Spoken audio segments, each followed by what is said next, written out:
Hey friends, welcome back to my channel. If you're new, my name is Gabby. I have been a wedding planner for 12 plus years and I've made some mistakes, but I've also done some really cool things and I'm here to tell you all about it on this channel. So today we are talking about, 10 mistakes that new planners are making and how to avoid it and all the good stuff that comes with it. Let's get into it. Okay, mistake number one is that you are maybe calling yourself a coordinator a little too soon.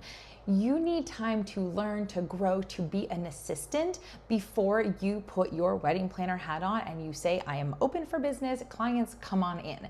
I only say that because yes, I want you to kind of jump in feet first and learn and make some mistakes so that you can learn from them. But I want you to do that in a setting that there's a little bit less risk in front of your clients. What I mean by that is I think you should be an assistant for almost a year before you're ready to jump in and take on your own paying clients. Now, if you want to start by being a coordinator on your own and you're doing this for family members, that's a little bit different because I feel like there's a little more forgiveness if a mistake was to happen, but I would really recommend you shadow a wedding planner, an event planner, whatever type of style event you want to get into, and learn by watching, learn by doing, and certainly ask a lot of questions. I just think sometimes people are so excited to jump into it and there's just a lot at risk if you make some mistakes there. Mistake number two, you're underpricing yourself. I've said this before in many other videos, and you know that I believe this to be true, that you should, for lack of better words, charge your worth. We're all worth $1 bazillion. I understand that, but also charge based off of experience. So this goes back to my first point. If you're not ready to be charging $2,500 because you don't have the experience, then go back to assisting. And then once you're like, I know how to run a timeline, I know how to troubleshoot, I've seen so many different scenarios at events that I feel very confident in being the lead and taking responsibility for these things, then go ahead and start pricing yourself at a place that you are comparable to other event planners in your area. I think the big mistake that people are making is that they start their own event planning business and they go into it charging so little that it almost feels like it's gonna be bad quality, you know? Like, I don't wanna always go for the cheapest option. Like, if I go and get a facial, I'm not gonna go for the cheapest because I'm like, what if they use gross products on my face? I don't want that. I want something that has quality, that has good value, that is different than being cheap, but that also reflects the experience that this person has. So for sure, do your research, see what people are charging in your area with the same amount of years of experience and price yourself accordingly. Mistake number three that I'm seeing is that you are not setting your boundaries early on. You guys, I still struggle with this and I've been in this business for 12 years. What I'm saying is that if you are allowing your couples to text you on a Saturday night, and you're responding to that and not following up on Monday morning, that's a you problem. You are not enforcing the boundaries that it takes for your clients to respect what your workflow is, what your office hours are, and it really ends up snowballing into something that's gonna be pretty detrimental to your business long term. When you're first starting out, I totally understand. You're like, oh my God, a new client, I gotta answer them, I gotta respond. And I will say, getting back to inquiries very quickly is a way to set you apart from the competition, because I found that if I am responding quite quickly to an inquiry, I have a better chance at booking them than if I were to wait 3 business days. But nevertheless, it's really important that you set your boundaries early on and you follow them. There used to be, I'm gonna say this now in 2025, but there used to be a rule of like, don't text your clients except for the week of, when it's actually the wedding week or the event week. But I will say I've started texting clients that indicate in my contact form that they prefer communication over text, and I've found that I've booked them faster than had I just emailed them. Obviously, I don't know for sure because I didn't email them, but my point is some people are preferring texting as the method of communication for this younger generation, and I do think we need to honor that and we need to kind of follow that rule a little bit, but I'm also telling my clients that are sending me texts about their wedding planning that I can't absorb all of that information in like a long text. I need that sent to my email so that my team can also be in my email inbox getting the information and putting documents together as I need. So just decide what your boundaries are. You get to choose. Like if you want to be texting at 11 p.m., by all means, but don't be mad at them if that's how they continue to communicate with you. Mistake number 4 is that you are maybe taking some templates for wedding planning, like checklists, all that kind of stuff, off Pinterest and sending that to your clients.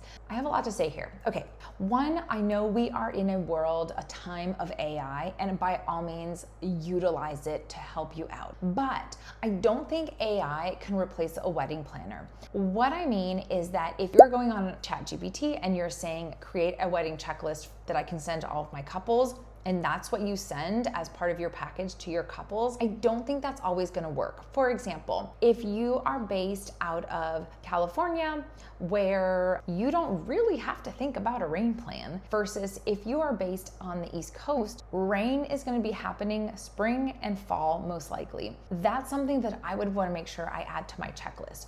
I also personally customize checklists and templates based off of venues that I work at a lot. I work at this venue in the Smoky Mountains all the time. They have a specific curfew time. They have rentals that we have access to. So I want to make sure that in my checklist, I'm telling my couples, did you reserve your items? Here's what you can choose from. And I know that. So yes, maybe you start with something basic off of ChatGPT or Pinterest to give you a starting point, but make sure you build off of that and you customize it to different locations or venues or specific clients. I say this a lot about the LGBTQ community. Make sure that it's not everything is branded for bride and groom, but rather you have partner 1 or partner 2, stuff like that. You want to make sure you're inclusive and that you're not just providing a blanket checklist or document for everybody. Mistake number 5 is that you're not taking time to build vendor relationships. This almost takes us back to mistake number 1, where you're becoming a coordinator way too quickly and you're not being an assistant long enough. Your connections, your vendor relationships are going to be so important once you start your own company. You are going to be connected to photographers, caterers, rental companies, florists. And if they had a good experience with you working as an assistant to someone else, they're going to remember how you made them feel and how helpful you were or how kind you were. They will now remember that when you reach out to them later and you say, hey, I also started my own company. I'm excited to work with you, to be a partner, to collaborate on projects and events. That's going to make a really great impression. So do not skip that when you're starting out. I want you to make sure that, especially right now during slow seasons, which is winter time for us and sometimes in the middle of summer, depending on what part of the world you're in, take time to connect with vendors, learn about what they have to offer, talk to them, get to know them, get to see what types of clients they prefer to work with, to make sure that when you find somebody that might be a good fit, that you send them the recommendation. So this is really, really important. Okay, mistake number 6 is that you are possibly over-explaining your value on discovery calls. I'm absolutely guilty of this. I essentially just like verbal diarrhea everything I have to say about everything on these 15-minute discovery calls. But what helped me is to truly block out 15 minutes on my calendar. I have a link. They can schedule a little time block. I keep an eye on time and I just have a set number of questions that I ask them. The idea for the discovery call is you let them talk. And this is still something I'm working on. I like to connect with them by asking about their animals or asking about things they're excited about for the wedding. And once you get the ball rolling, you have them talk about their wedding and you say, great, this sounds perfect. I'm going to work on some proposals and I will either send them over to you by email or we can schedule another call and go over the packages. I try not to send or to give pricing on that first call because it's important that I let the information sink in. And if I need to be making some price adjustments on my packages, maybe because of travel fees or larger guest count and I need to add more assistants, I want to have time to do that. I have been asked to give pricing on a call before and I'll do a range. I kind of get a little bit flustered and I'll do a little bit of a range like, oh yeah, it's anywhere between like 3,500 and all the way up to 20,000, depending on how many days, all the activities, all the like the size of our team. And I don't recommend doing that. I don't love it. I think it's important to give yourself time to think about it, put a proposal together and send it over to them. Okay, this next one is mistake number 7, and it's when you get to a certain level of planning that requires you to do design. A lot of people are so excited by the design piece, which I completely understand. It's probably the most fun, but you forget about the client experience. That means 2 things. 1, you forget about the actual onboarding workflow part of wedding planning that becomes the client experience. If you've been working on this mood board for 3 months and you haven't sent the couple an update about what your process is or what to expect or what they should be doing, they're like, hello, we hired you and where did you go? That's one part of the experience. The other part is like, are you thinking in your design about the actual flow of the day, the guest experience on the day? If you are building a crazy cool tent and you have these wavy tables inside, but then you realize, oh my God, my catering style is plated. There's no gaps between the tables for my servers to get. So now every server has to go all the way around the tent to get to the other side. Like those are things you need to think about. While that's more like vendor experience, it directly impacts the guests because they're the ones that now are waiting for their food by the time they get there. Okay, mistake number 8, and this goes back to being an assistant before you become a coordinator, but it's that some planners are not getting enough wedding day experience. But specifically, like, are you learning to pin a boutonniere? Are you telling the DJ what the setup is and how they'll need to plug in over to this power outlet because the lights are plugged into that one? Or I don't know, it could be ticketing information at a nonprofit event or just overall guest flow, how to speak to clients, how to speak to guests. It's important that when you're an assistant, you are asking the lead planner for experience in handling some of these situations. Don't be afraid to step up and say, hey, I really need to learn how to pin a boutonniere. Will you please show me how to do one and let me do the others? As a lead planner, I would love this. I love when my assistants are proactive, they're willing to learn, they're eager to learn, and they're just really hospitality driven and they want to please and they want to go above and beyond. So this is a really great time to start doing that stuff. Now, while it's slow season, you're gonna learn more office, like business back-end stuff, which is great. You'll learn communication with vendors, how to look at a proposal, how to gather information, and then you'll be able to apply that knowledge in person at events starting in the spring. Okay, mistake number 9, we've got 2 more here. You do not know who your ideal client is.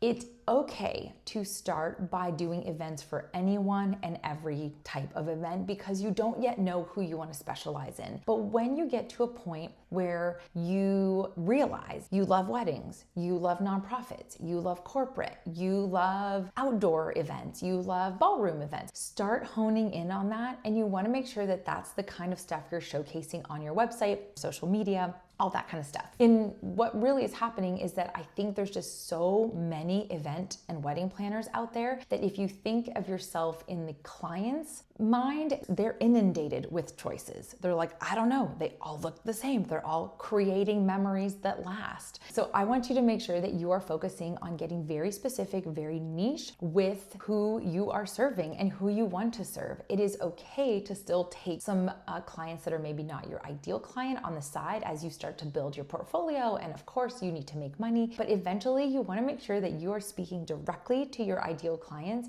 and focusing on them. And last but not least, the last mistake planners are making when they're starting their new business is they are waiting for everything to be perfect. Please put something out there. If you're ready to be your own wedding planner, your own event planner, and start your business, create that Instagram account, get a landing page for your website, and really start putting your work out there. Volunteer, work for free for family members. Like, start getting creative and putting ideas out there and launching. I promise you, eyes are not on you yet. So you have time to build your business. Don't wait for it to be perfect. I promise you it'll start to grow and you can tweak things as you go. There's no pressure. All right, friends, those are 10 mistakes that new wedding planners are making, and I want to make sure that you do not make those in 2026 if you are starting your business. If you want more insider's information and see a bit more behind the scenes of how I run my business, my accounting stuff, my Notion portal, my onboarding, all that good stuff,